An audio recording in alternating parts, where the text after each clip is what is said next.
আসসালামু আলাইকুম। T S math ইজির পক্ষ থেকে স্বাগতম। আজকে আমরা দেখব কিভাবে বয়স নির্ণয় করতে হয়। এটা সবারই জানা উচিত। সবারই। আপনি নিজে জানবেন, আপনি অপরকে জানাবেন। ভিডিওটা না টেনে দেখবেন।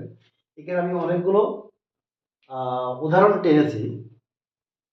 এটাকে সুন্দরভাবে বোঝানোর জন্য অনেকগুলো উদাহরণ ছাড়া সম্ভব না। আপনারা ভিডিও দেখেন।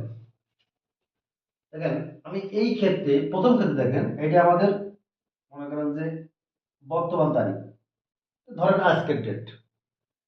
আর এটা হচ্ছে যে যে ব্যক্তির বয়স হিসাব করবো সেই ব্যক্তির জন্ম তারিখ। আর এইটা আমরা কিভাবে হিসাব করবো দেখেন, এটা করার সময় দেখেন উপরে কিন্তু আমাদের দিন, এটা মাস, এটা বছর, কিছুটা একই রকম দিন মাস বছর, সবগুলো নিচে নিচে রাখলাম। উপরে 30, নিচে 25, তাহলে 25 30 30 থেকে 25 বাদ দেবো, বিয়োগ করবো। এটা বিয়োগ, সরাসরি বিয়োগ। তাহলে করলে কি হবে?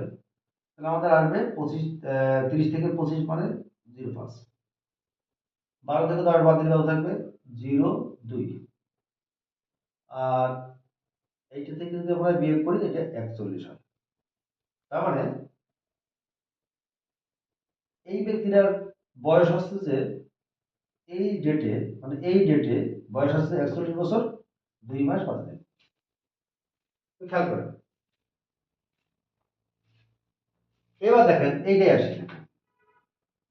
মনে করেন যে এই ব্যক্তির এটি জন্ম তারিখ, আর এই তারিখ মনে করেন বর্তমান তারিখ 15/12/2024, এই 25/10/1983। একটু লক্ষ্য করেন, উপরে যে দিনটা আছে এটা কিন্তু ছোট, নিচেই বড়। এই ক্ষেত্রে কিন্তু এটা বিয়োগ করা যাবে না, অবশ্যই উপরে বড় হইতে হবে। যেহেতু দিনের, তাহলে আমরা এক কাজ করতে পারি, এই যে 12 মাস আছে, এই জায়গা থেকে একটা মাস যদি আমি এখানে দিয়ে দিই, একটা মাস কয় দিন হয়? 30 দিন। তাহলে আমি যদি এখানে 30, মানে একটা মাস এখানে দিয়ে দিই, তার মানে এক মাস যোগ করবো। এক মাস মানে 30, 30 দিন যোগ করবো। তাহলে আমি এখানে, তাহলে কত হবে? মানে 11 হয়ে যাবে। যদি ওই জায়গা থেকে এক মাস এখানে দিয়ে দিলাম, তাহলে এখানে 11 হয়ে যাবে। তাহলে এইটা যোগ করলে কত হয়? 45। তাহলে মানে 45 থেকে 25 বাদ দিলে কত হবে? 20। 11 থেকে 10 বাদ দিলে কত হবে? 1, 41। তার মানে তার বয়সটা হবে 41 বছর 1 মাস 20 দিন। ঠিক আছে? এবার দেখেন, উপরে সবসময় বড় হতে হবে। উপরে বড় হতে হবে, ছোট হলে কিন্তু হবে না, বিয়োগ হবে না। উপরে 15 আছে, একই রকম। তাহলে কি করবো? এই জায়গা থেকে একটা মাস এখানে নিয়ে আসবো। তাহলে যদি নিয়ে আসি, তাহলে এখানে 6 হয়ে যাবে। আর এখানে কত হবে? 30 চলে আসবে। হ্যাঁ, তাহলে এক মাস এখানে আসবে, এক মাস মানে 30 দিন। তাহলে 30 আর 15 45। তাহলে 45 থেকে 25 বাদ দিলে হয় 20।